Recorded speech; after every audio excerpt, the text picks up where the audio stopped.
ہمارے معاشرے میں عدم برداشت، گھریلو جھگڑوں اور والدین کی نافرمانی نے خونی رشتوں کی حیثیت ختم کر دی ہے، جس طرح تھانہ یکتوت کے علاقے میں سگے بھائی نے بھائی کو قتل کر دیا۔ یہ میرا چھوٹا بھائی جو تھا نا جی، یہ سب کے ساتھ جھگڑا کرتا تھا۔ اس نے اس دن والدہ کو جو ہے ہاتھا پائی کی، اس کو گالیاں دی، تو اس وجہ سے ہمارا جھگڑا ہو گیا، اور یہ جھگڑے میں جو ہے تو یہ زخمی ہو گیا جی۔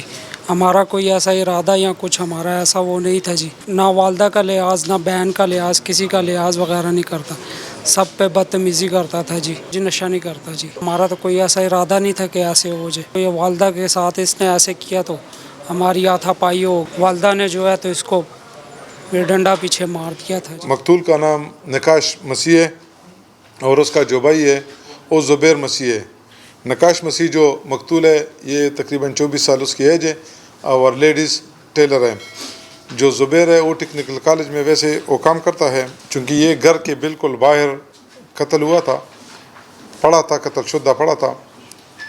تو آہستہ آہستہ سے ہم نے جو ہے نا اس کی جو پوچھ گچھ اور چھان بین سٹارٹ کی، تو ہمیں اس کے ایک بھائی پہ تھوڑا شک ہوا کہ اس کی جو ہے نا گلے میں کچھ خراش وغیرہ تھے، تو وہ ہمیں پیسے سسپیکٹ معلوم ہوا کہ اس طرح واقعہ پیش آئے ہیں۔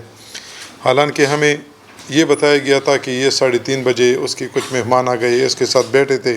بعد میں 6 بجے جو ہے نا وہ چلے گئے کہ اس نے اپنے امی کو بتا دیا کہ ڈی جے کا کوئی پروگرام ہے، میں ادھر جا رہا ہوں۔ حالانکہ اس طرح نہیں تھا، یہ ایک بنی بنائی اور ڈرامہ سا جو ہے انہوں نے کر کے جو ہے نا وہ کیا تھا، جو پولیس کو جو ہے نا رپورٹ کی تھی۔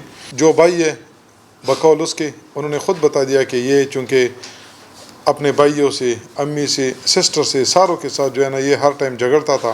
تیش میں آ کر انہوں نے تیزدار آلے یا زوردار چیز سے جو ہے نا، مضبوط چیز سے جو ہے نا سر پہ جو ہے نا مار کے جو ہے نا اس کو قتل کیا گیا ہے۔ ایک بیٹا منو مٹی تلے دب گیا، جبکہ دوسرے بیٹے کو جیل کی سلاخوں کے پیچھے دھکیل دیا گیا۔ کیا یہ صدمہ ان کی بوڑھی والدہ برداشت کر پائے گی؟ احسن عوان، آج ڈیجیٹل، پشاور۔